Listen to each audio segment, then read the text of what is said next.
மானஸ் பக்கங்கள். Hi friends, இது மாலிகாவின் கேளுங்க கதை கேளுங்க. மானஸ் எழுதிய வானவில் நெஞ்சங்கள், அத்தியாயம் 41. தன் அறையில் கோபமாக குறுக்கும் நெடுக்கும் நடந்து கொண்டிருந்தாள் வர்ஷினி.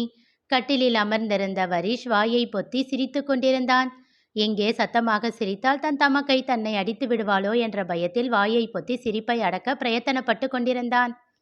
அக்கா விடுக்கா, ஏன் இவ்வளவு டென்ஷன்? அது இல்லடா, அன்னைக்கு நான் தாத்தாவுக்கு தெரிஞ்சவர் இருக்காருன்னு சொன்னப்பவே அவருக்கு அதுதான்னு தெரிஞ்சிருக்கு.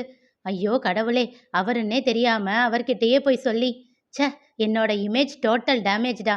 நாளைக்கு காலேஜுக்கு போனா அந்த ஆள் இதை வச்சு வேற என்ன கிண்டல் பண்ணுவாரு. அதை நினைச்சாதான் இன்னும் டென்ஷனா இருக்கு. விடுக்கா, பார்த்துக்கலாம்.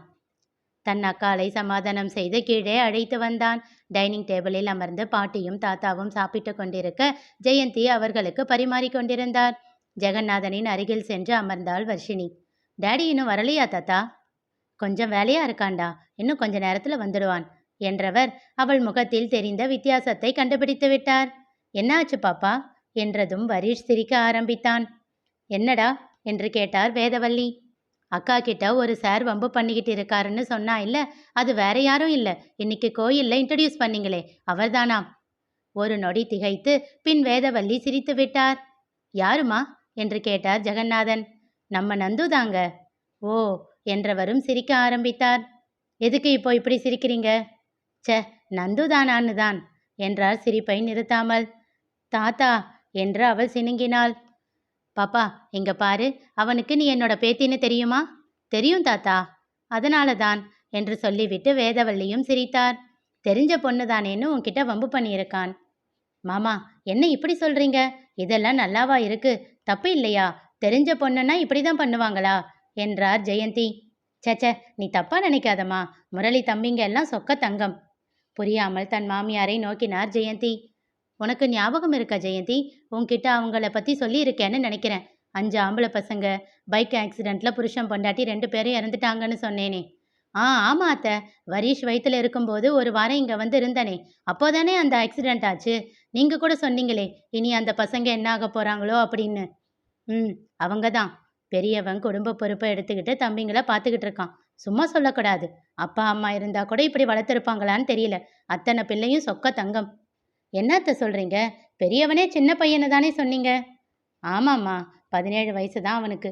உழைப்புக்கு அஞ்சாதவன். எப்படியோ 4 தம்பிங்களையும் நல்லா வளர்த்துட்டான். ரொம்ப நல்ல பையன். ஆமா, உன் மாமாவுக்கு அவன்னா ரொம்ப இஷ்டம் சிரித்தார் வேதவல்லி. அதற்குள் லிங்கேஸ்வரன் வந்துவிட அந்த பேச்சு அதோடு தடைப்பட்டு விட்டது. ஆனால் வர்ஷினியின் மனதில் சிறியதாக பாரம் கூடிப்போனது. அவள் முகம் கண்டு இரவு வரிஷ் கேட்டான். அக்கா என்ன ஆச்சு? ஏன் ஒரு மாதிரி இருக்க? ஏன் வரிஷ், நீ அம்மா வயிற்றுல இருக்கும்போதே அவங்க அப்பா அம்மா இறந்துட்டாங்கன்னா அப்போ 15 வருஷத்துக்கு முன்னாடியே அவங்க இறந்துட்டாங்களா?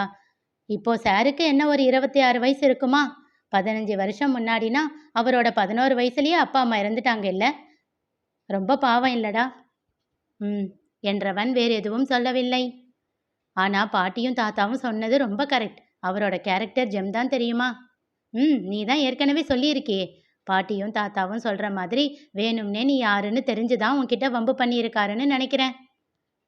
இருக்கலாம் என்ற வர்ஷினியும் ஏதோ யோசனைகளோடு உறங்க சென்று விட்டாள். மறுநாள் கல்லூரியில் அவன் வகுப்பில் மிகவும் உற்சாகமாக இருந்தாள் வர்ஷினி. அவன் மேல் இருந்த கோபம் எல்லாம் போய் அவனை சீண்டி பார்க்கவே ஆசை கொண்டாள். அவன் பாடம் எடுத்து கொண்டிருக்க அதில் அருகில் இருந்த கவியிடம் குசு குசுவென பேசிக்கொண்டிருந்தாள். திரும்பாமலேயே அது யார் என்று புரிந்தவன் வெதா ஷட்டப் என்றான். என்ன சார் என்றாள் பாவமாக முகத்தை வைத்து. ஒழுங்கா கிளாஸை கவனி, இல்ல எதுக்கு பேசிக்கிட்டு இருக்க? நோ சார், நான் பேசவே இல்லை என்றவளை முடியும் மட்டும் முறைத்தான் நந்து. மீண்டும் மீண்டும் அவள் ஏதோ குறும்பு செய்து கொண்டே இருக்க பொறுத்து பார்த்தவன் கெட் அவுட் வேதா என்று விட்டான். ஓகே சார் என்று சொல்லிவிட்டு வெளியில் செல்ல எழுந்து வந்தவள், சார் நான் வெளியே போயிட்டா இப்போ நீங்க சொல்லி கொடுக்கறத நான் எப்படி தெரிஞ்சுக்கிறது? வேணும்னா எங்க தாத்தாவுக்கு தெரிஞ்ச சார் ஒருத்தர் இருக்காருன்னு சொன்னேனே, அவர்கிட்ட போய் கத்துக்கவா என்றாள் உள்ளுக்குள் சிரிப்பை அடக்கியபடி. தன் தலையில் அடித்து கொண்டு அவளை முறைத்தவன் போய் உட்காரு என்றான் கோபமாக. வாயின் மேல் கையை வைத்து சிரிப்பை அடக்கியவாறு சென்று அமர்ந்து கொண்டாள். முறைத்துவிட்டு மறுபடியும் பாடம் எடுக்க தொடங்கினான் நந்து. மதியம் லைப்ரரியில் இருந்து வெளியில் வந்து கொண்டிருந்தவனின் முன் வந்து நின்றாள் வர்ஷினி. இடுப்பில் கையை வைத்து அவனை முறைத்து கொண்டு நின்றிருக்க சிறு புன்னகையோடு, சும்மா சும்மா எதுக்கு என்ன முறைக்கிற என்று கேட்டான். அன்னைக்கு நான் சொல்லும்போது நீங்க தான் அதுன்னு உங்களுக்கு தெரியும்ல என்று கேட்டாள். தெரியும் என்பதை போல் சின்ன சிரிப்போடு தலையசைத்தான். அவளும் சிரித்து விட்டாள். சாரி சார் என்றாள். பாரா, இந்த வாயாடிக்கு சாரி எல்லாம் கேட்க தெரியுமா? ஆமா, எதுக்கு சாரி? இன்னைக்கு கிளாஸ்ல சும்மா உங்ககிட்ட வம்பு பண்ணதான் உங்களை டிஸ்டர்ப் பண்ணிக்கிட்டே இருந்தேன். இனி அப்படி பண்ண மாட்டேன். நீங்க எத்தனை நாள் என்கிட்ட வம்பு பண்ணிக்கிட்டு இருந்தீங்கல்ல, அதுக்காகத்தான் என்று சொல்லி சிரித்தாள். சிறு புன்னகையோடு அவள் தலையில் செல்லமாக அழுத்திவிட்டு சென்று விட்டான் நந்து. அவன் தலையை அழுத்திய போது அவள் உடல் சிலிர்த்தது. மெய் மறந்து அவனையே பார்த்து கொண்டு நின்றிருந்தாள். அவள் தாத்தாவும் சில சமயம் அவளை கொஞ்சும் போது இப்படித்தான் செய்வார். அவரை போல் இவனும் தன்னை ஒரு குழந்தையைப் போல் பார்ப்பதை புரிந்து சந்தோஷம் கொண்டாள். அவன் மேல் ஒருவித பாசம் உருவானது. அவள் செய்த குறும்புகளுக்கெல்லாம் வெளியில் திட்டிக் கொண்டிருந்தாலும் உள்ளுக்குள் நிச்சயமாக ரசித்திருப்பான் என்று தோன்ற அது அவளுக்கு மிகவும் பிடித்திருந்தது. உற்சாகமாக அங்கிருந்து தன் வகுப்பறையை நோக்கி ஓடினாள் வர்ஷினி. அந்த வெள்ளிக்கிழமை பிரியாவும் யசோதாவும் இந்த ஊருக்கே குடி வந்து விட்டனர். நவநீதனும் முரளியும் தான் உடன் இருந்து எல்லாவற்றையும் பார்த்து கொண்டனர். வெள்ளிக்கிழமை அவர்களால் உடனே சமைக்க முடியாது என்று சத்யாதான் இருவருக்கும் சமைத்து அனுப்பி வைத்தாள். அன்று விடுமுறை எடுத்துக்கொண்டு நவநீதன் அவர்களுடனேயே இருந்து எல்லாவற்றையும் சரி செய்து கொடுத்தான். அதன் பிறகு வேலை நெட்டித்தள்ள பிரியா அவர்கள் வீட்டிற்கு வரவே இல்லை. நந்துவிற்கு ஒரு புறம் அவள் ஏன் இன்னும் வீட்டிற்கு ஒருமுறை கூட வரவே இல்லை என்ற ஆதங்கம் இருந்தாலும் மறுபுறம் அவள் வந்துவிடக்கூடாதே என்ற தவிப்பும் இருந்தது. தன் மனதை நிலைப்படுத்த முடியாமல் திண்டாடி கொண்டிருந்தான். அந்த ஞாயிற்றுக்கிழமை சாரங்கன் வருவதாக தெரிவித்திருந்தார். அதனால் அனைவரையும் வீட்டில் இருக்குமாறு சொல்லிவிட்டான் முரளி. ஞாயிற்றுக்கிழமை சாரங்கனும் அன்னபூரணியும் வந்து வித்யாவின் திருமணத்திற்கு பத்திரிகை வைத்து அழைத்துவிட்டு சென்றனர். எந்த மனஸ்தாபத்தையும் அவர்கள் முன் வெளியே காட்டக்கூடாது என்று முரளி நித்யாவை மிரட்டி வைத்திருந்தான். அதனால் அவளும் அமைதியாக இருந்துவிட்டாள். சாரங்கனோடு அன்பாக பேசியவள் அன்னபூரணி கேட்ட கேள்விகளுக்கு மட்டும் பதிலளித்து கொண்டிருந்தாள். மிகவும் நெருங்காமலும் மிகவும் விலகாமலும் பேசியவளை பார்த்த அன்னபூரணிக்கு ஏதோ போல் ஆகிவிட்டது. தங்கள் வீட்டிற்கு செல்லும் வழியெங்கும் சாரங்கனிடம் புலம்பிக் கொண்டே வந்தார்.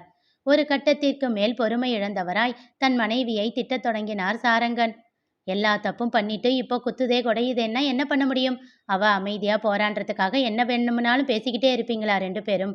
அவ பொறுமைக்கு ஒரு எல்லை இருக்கு. அது அவளா தேர்ந்தெடுத்த வாழ்க்கை. அவ விருப்பப்பட்டு கேட்டாளா, விருப்பம் இல்லாம கேட்டாளா அப்படின்றதெல்லாம் அடுத்த விஷயம். அவளை கல்யாணம் பண்ணி கொடுத்தாச்சு. அது இனி அவ வீடு. இதுக்கு மேலேயும் அவங்கள பத்தி ஏதாச்சும் சொன்னா அவ வருத்தப்படுவான்ற எண்ணம் கூடவா உங்களுக்கு இல்ல? இப்பவும் அவளுக்கு மனசுக்குள்ள வருத்தம் இருக்கு. அநேகமா முரளி ஏதாச்சும் சொல்லி வச்சிருப்பாருன்னு நினைக்கிறேன். அதனால தான் அமைதியா இருக்கா. இல்லைன்னா உன்கிட்ட நாக்க பிடுங்கிருக்கிற மாதிரி கேள்வி கேட்டுதான் அனுப்பியிருப்பா. அமைதியாகி விட்டார் அன்னபூரணி. ஏற்கனவே வீட்டில் நித்யாவின் பெரியம்மா 1000 முறை சொல்லி அனுப்பினார். அங்க போய் வாய வச்சுக்கிட்டு சும்மா இரு. இன்னும் ஏதாச்சும் பேசி மறுபடியும் பிரச்சனையாக்கிட்டு வந்துடாத. இது உன் பொண்ணோட கல்யாணம். பார்த்து பத்திரமா நடந்துக்கோ. அதிலேயே கோபம் கொண்டு வந்தவர் நித்யாவும் ஒட்டுதல் இல்லாமல் பேச இன்னும் அவருக்கு கோபம்தான் அதிகமாகியது. ஆனால் கணவரின் பேச்சை மீறி எதுவும் செய்ய முடியாமல் அமைதியாக இருந்து கொண்டார். பார்க்கலாம், காலம் இப்படியேவா போயிடும்? என்னைக்காச்சும் ஒரு நாள் என் பொண்ணு என் பக்கம் சாயாமலா போவா என்று மனதிற்குள் கருவிக்கொண்டார். ஆனால் அந்த காலம் வரும்பொழுது அன்னபூரணியின் நிலை என்ன? தெரிந்து கொள்ள தொடர்ந்து கேளுங்க. கதை கேளுங்க. மீண்டும் சந்திப்போம்.